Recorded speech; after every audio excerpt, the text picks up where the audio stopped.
Hi, Brian. Hi, Brian. Hi, Brian. Hi, Brian.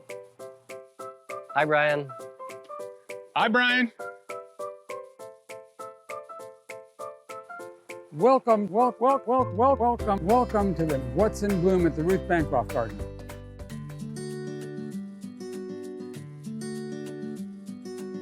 Did we know when he was young that Brian would grow up to be a botanist? And the answer is not at all. And people may think, oh, he became a botanist because he went to college and majored in botany. No, Brian majored in philosophy in aesthetics. And he got into succulents because he liked them aesthetically. That's where he comes from. That's his passion. And then when he got into it, he really got into it and he became a scientist, but it really comes from his aesthetics, not from being a botanist. The stuff that he chose to learn about was usually something odd or out of the ordinary. So when he got into plants, he didn't get into regular plants. He got into the most odd plants, and succulents, in my opinion, are in that category. So I think he chose succulents because they're the most unusual and bizarre in the plant world. And so I think that's why he liked them, because that's what he always gravitates toward. He doesn't gravitate toward, regular flowers. I mean, he would always go for whatever is the most unusual thing. And that's always been true of him all of his life in whatever he's interested in.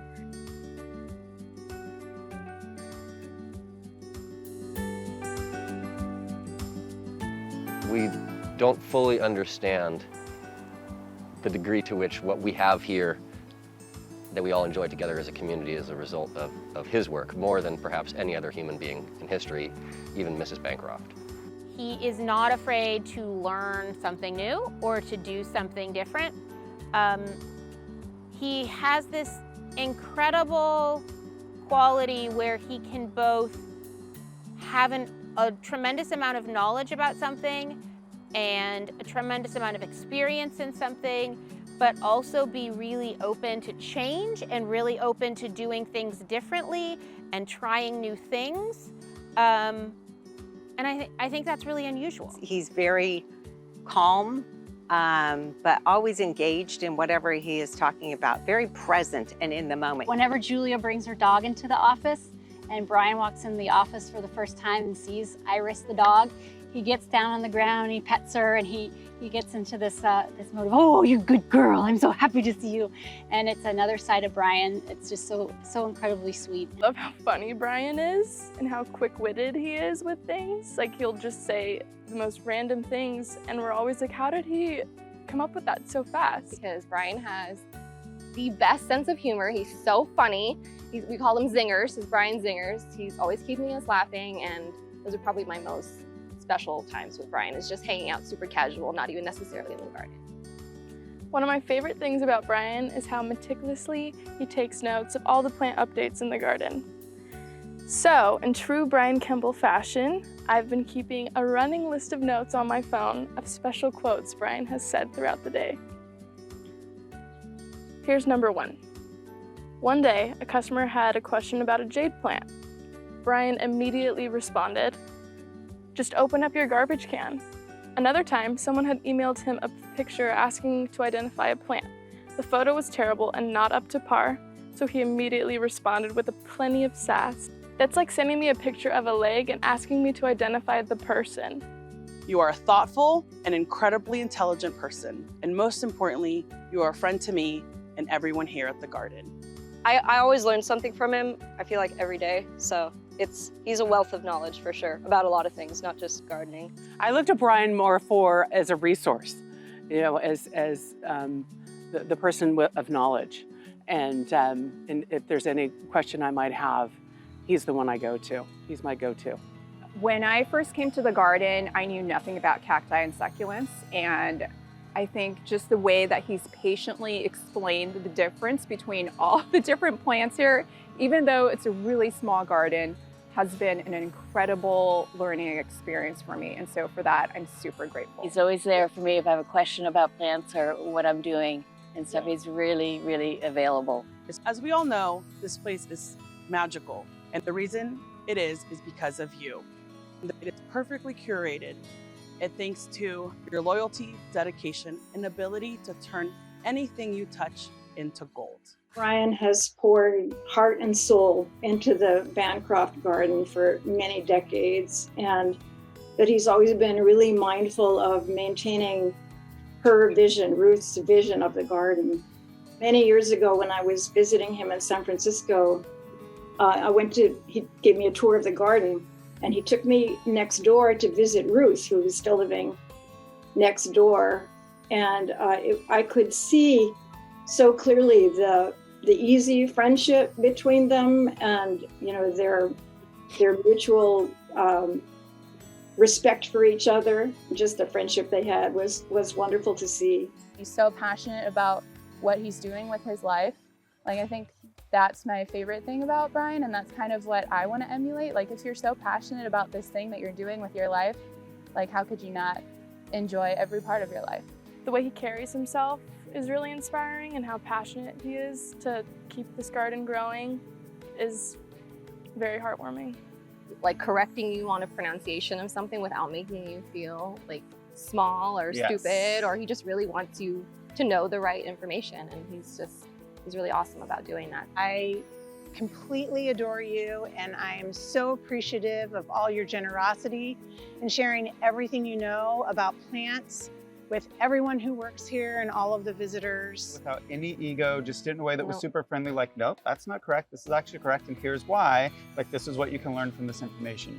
And it was so genuine and so sweet, and just stuck with me. I'm like, this is maybe how he's learned all the things that he knows. This garden wouldn't be what it is without Brian, and I really hope that he can be here with us, you can be here with us for many, many more years.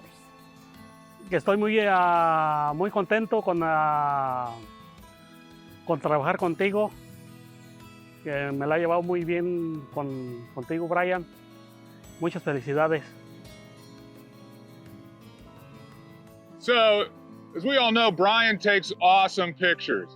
But what some of us might not know about Brian is the work that he puts into taking those pictures. And a lot of that times, that means coming up on a ladder like this to get nice up-close personal shots with the flowers and the pollinators. So I'm often out here helping Brian move this ladder around, get the shot he wants, and I'm always appreciative of that experience because he always uses it as an opportunity to teach me about the plants as well, which is one of my favorite things about being here is getting to learn from people like Brian.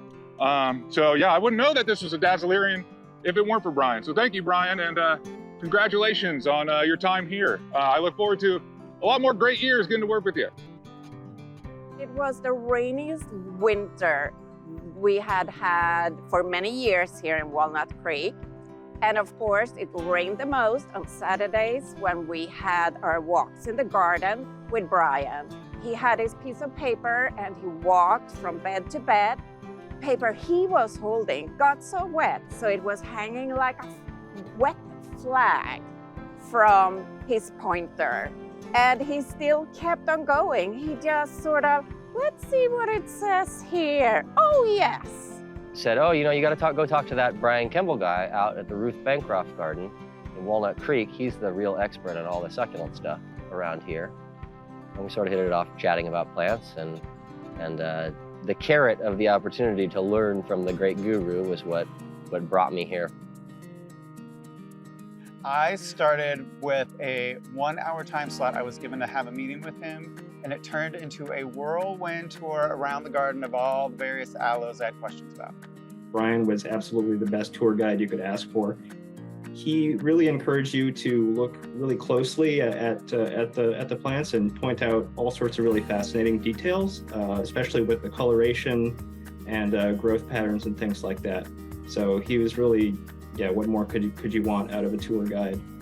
And for all these interesting plants that he'd point out, he'd often have a story about the lengths that he went through to find this thing in some remote corner of South Africa or Madagascar or where have you. I've been a lot of places, and the coolest thing about going on trips with Brian Kemble is that he takes you on a whirlwind tour of holy grail plants. When he He came back from his Socotra trip and shared a PowerPoint of all the cool plants that were there, and shared some of his experiences on that trip as well.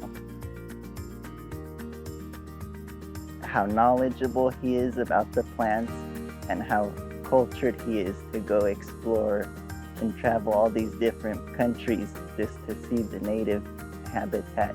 As a child, Brian was the best of us at saving money, so we all predicted he would grow up to be a banker. Oh well, you can't get all your predictions right.